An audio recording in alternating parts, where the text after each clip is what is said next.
falta molt, però l'any que ve què? Repetirem?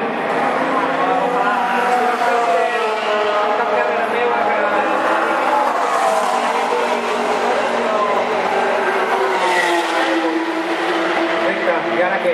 Acabar la temporada, recuperar-te de la lesió del peu, quins plans tens ara a curt termini?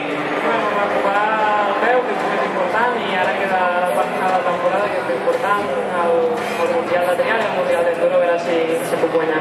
Segur que sí, perfecte, Laia, doncs moltíssimes gràcies i fins l'any vinent.